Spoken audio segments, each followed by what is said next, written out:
Have you ever wondered why some people, despite having modest means or seemingly simple lives, radiate a kind of quiet joy and peace that no amount of money can buy?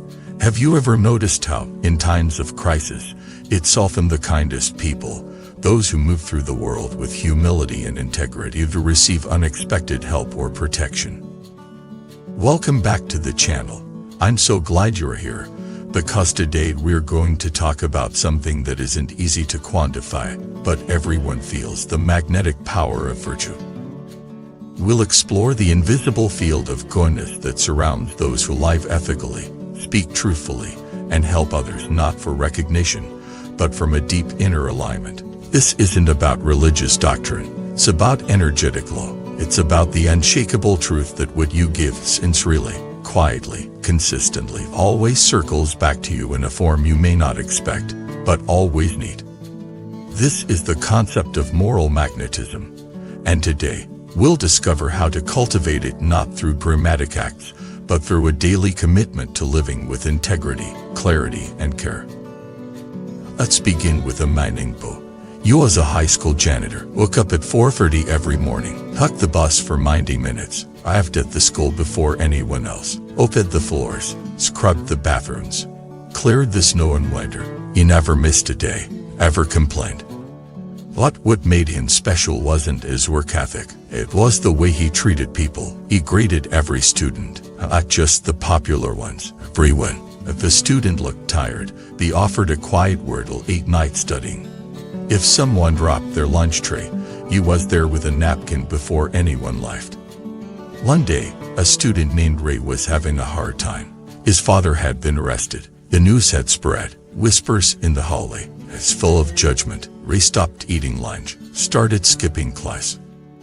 A modist quietly sat next to him one morning and said, "Storms don't last forever. Don't stop walking because the sky got dark." A lecture. A pity. As presence. Years later, Ray would become a counselor. At his graduation, he wrote one thank you note to Bo. This is what virtue does. It leaves fingerprints on souls. And the remarkable thing is, Bo never sought praise, ever tried to be somebody. He just was. That's moral gravity. And it doesn't come from being perfect. It comes from being real. I'm doing the right thing when no one's watching. I'm choosing truth over convenience. I'm holding the door open, not just physically, but emotionally, for others to feel safe. Let me tell you about another person, Leanne, a seamstress in her 60s. She runs a small tailoring shop in a narrow alley, surrounded by chain stores and flashing signs. Business is slow, but she never cheats, ever cuts corners. She's known for one thing. She never charges for repairs to school uniforms. When asked why, she says, "Children are already carrying enough. Let the thread be free." One day, her shop caught fire, electrical fault, almost everything was damaged. The next morning, she sat in front of the burned doorway, hands folded, unsure of what to do. At noon, customers began arriving, not to complain, but to help. Someone brought fabric, another, a sewing machine. Student handed her a drawing of our shop with the words, "This place fixes more than clothes." Within a week, her store was reopened. She didn't advertise, it didn't ask, her virtue did the talking. This is the second secret. When you serve from the heart, the universe remembers even when the world forgets. Virtue creates resonance, and resonance creates return. Let's shift the lines. In Buddhist teachings, this idea is expressed as the field of merit. Imagine every good deed you do as a seed planted in fertile soil. You don't see the roots. You don't know when the sprout will come. But one day, when you least expect it, it rains. But not all seeds grow equally.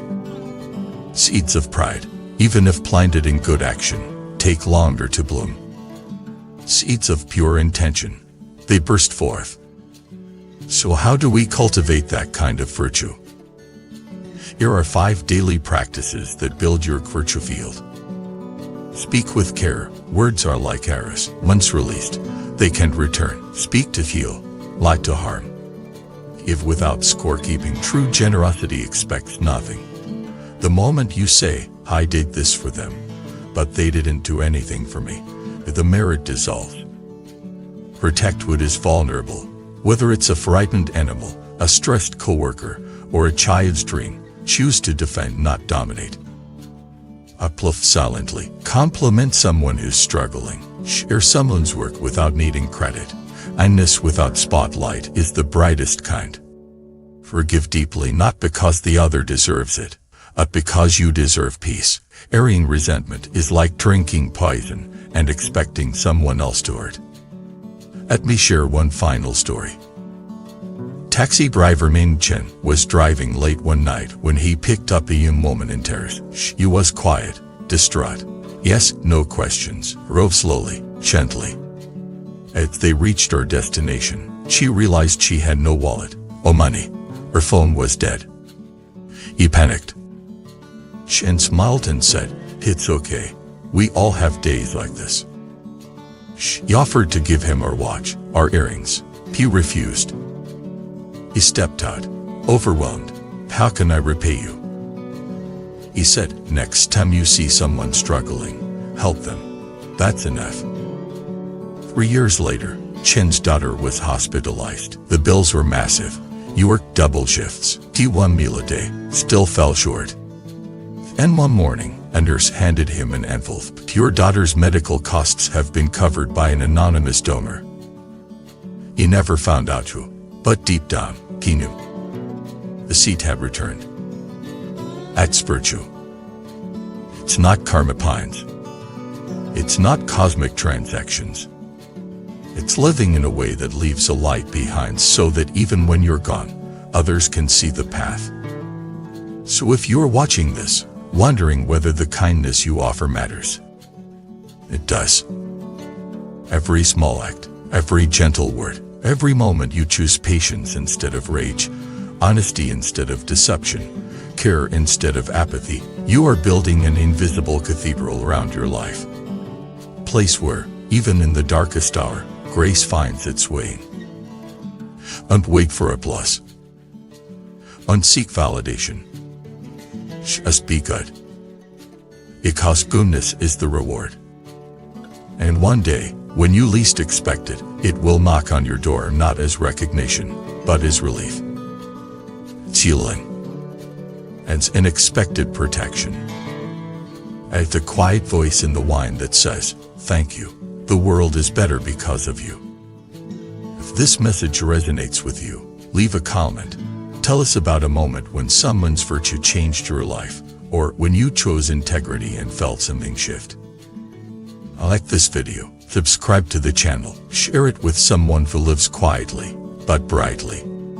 Because in this mighty world, the soft power of virtue is what truly holds us together. Before you leave, here's something special. In Buddhism, we believe that every encounter carries a deeper meaning. Would you like to discover your true soul connection, the one written into your destiny? Take the Soulmate Test today and unveil the hidden truths of your journey. Click the link below and begin your path now. http://soulmate. You wisdom more, come, white.